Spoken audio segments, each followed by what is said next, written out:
All right, ladies and gentlemen, welcome to my TED Talk. Thanks for listening.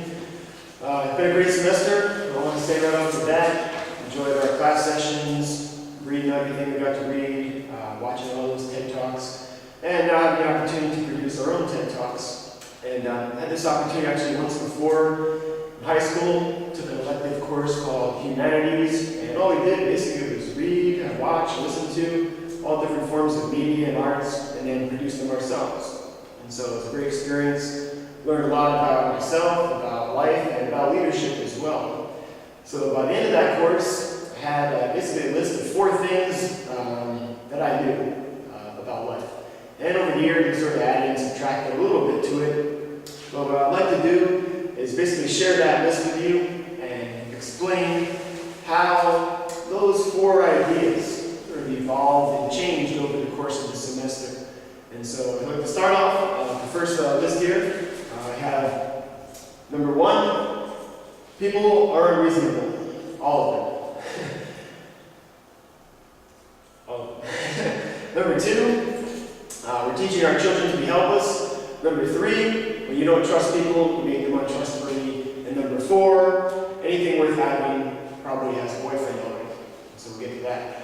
I'd like to focus though a little bit more on the first 2. Let's go through the talk, and the other 2 are a little bit more straightforward, so we won't focus as much on them. I'd like to start off with the first one there, that people are unreasonable, all of them. Might seem like kind of an unreasonable thing to say. In fact, Aristotle said that what separated people from other animals is our ability to reason, our capability for rational thought. But people are also very emotional beings. You ask anybody who's worked in customer service, perhaps even a park visitor center, or seen an example of road rage, you'll certainly see people acting unreasonably and acting impulsively and emotionally. And that simple fact, I think, actually has very important implications for leaders, because any leader that wants to motivate people, inspire people to act, will need to reach not just their rational, reasonable side, but also, and more importantly, their emotions. I think one of the best examples of the people that we've studied this semester that explain that are Heath and Heath in their book, Switch. You'll see they write that you need to reach the emotional and rational side of people's brains to affect change. And so the metaphor that they use is one that was easy for us to remember. Of course, you got the elephant and the rider. Now the rider is sort of the rational side, provides the planning and direction for change, and a 6-ton elephant is the emotional side, provides the energy for change. And so in order to get people to act, in order to affect positive change, you need both these guys working together. And so obviously if they disagree, the elephant is going to win out in that battle.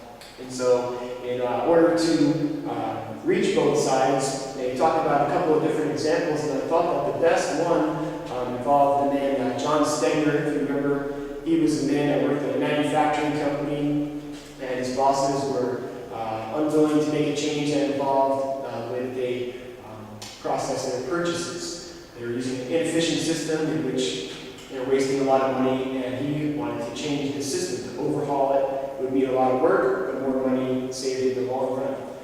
Couldn't convince his bosses though that this was worth it, and so he realized if he was going to change their minds, he'd have to reach their emotional side as well as the rational side. And so what he did was take one item and use it to illustrate the wasteful spending. And he had an intern go about and collect all the different types of gloves that they were purchasing for workers in their factory. And he found that there were 424 different types of gloves that they were purchasing. And what's more is that they were buying, in some cases, the same glove for $5 at one factory and $17 at another factory. So he got all these gloves together, made this big pile on the conference room table, labeled them with their prices, and he invited his bosses to come in and take a look at this. Well, when they realized that they were spending so much money in such inefficient ways, they instantly realized the error of their ways, realized that they needed to make a change and to overhaul their system. And so by using that tangible, he was able to reach their emotional side, see that they're acting unreasonably, and make that change and save the money in the long run. To a lesser degree, I had the same kind of experience this semester myself, as we looked at a lot of different images, a lot of speakers that used powerful images and shot shocking statistics to make their point and try to motivate people to act. And you'll see them in Edward Burtynsky's Manufacturing Landscapes and Shocks of Pollution. And of course, all those rubber tires piled up, the oil rigs. And then you got Captain Charles Moore here on lettering, and he's got an example of all the plastics that were in the ocean, all these items that were found in albatross carcass stomachs, as well as these other photos of plastics in the ocean. And so seeing these images, hearing these talks, made an emotional connection with myself, and it made me think twice about driving to work, made me think twice about buying those plastic bottles that of course end up in the ocean all too often. And so it was that emotional connection that caused me to change, even though I could rationally explain that these were all negative things that I was contributing to. It was that emotional connection that made me make that change.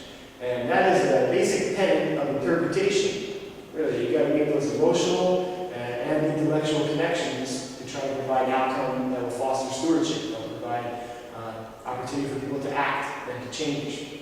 And so it's something that is easy to keep in mind when you're doing interpretive programs, but it's easier to forget when it comes to your everyday life, either in your family or organization or in work, that help motivate people and make changes. You need both those intellectual and emotional connections. And so I started out with the idea that people were unreasonable, all of them.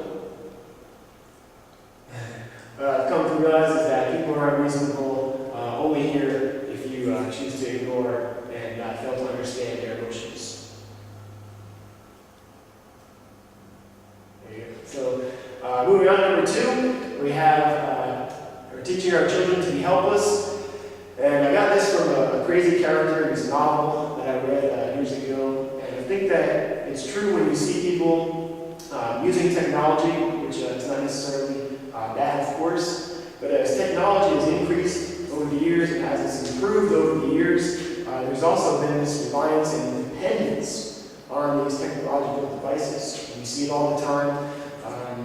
People are in the grocery store, not sure which type of product to buy, get on the cell phone and call for advice, ask somebody what they should do.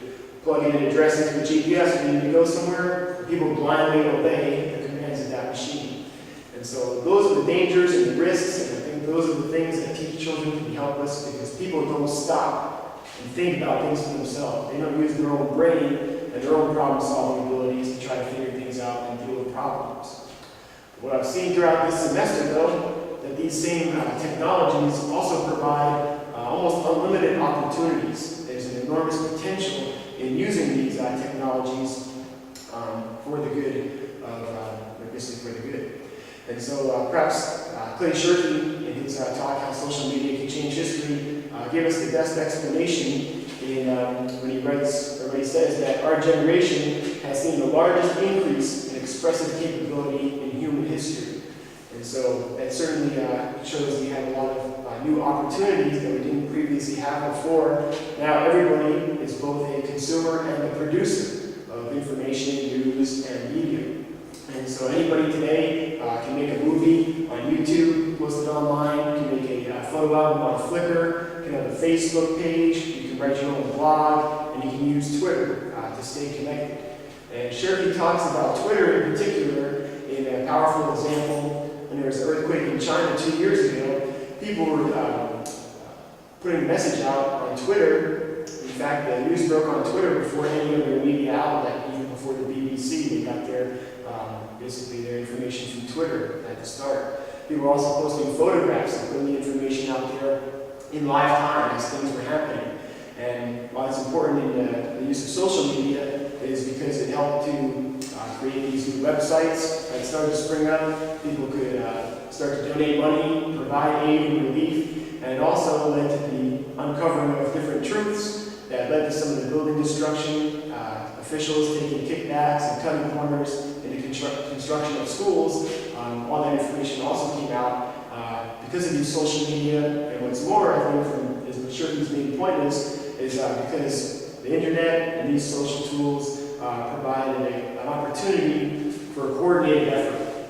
That online you can basically direct effort towards aid across the world, in this case starting with Twitter. And so Larry Lessig also talks about this in his talk. Talks about these tools of creativity that have become tools of speech. It is a literacy for this generation. This is how our kids speak. It is how our kids think. It is what your kids are as they increasingly understand digital technologies and their relationship to themselves.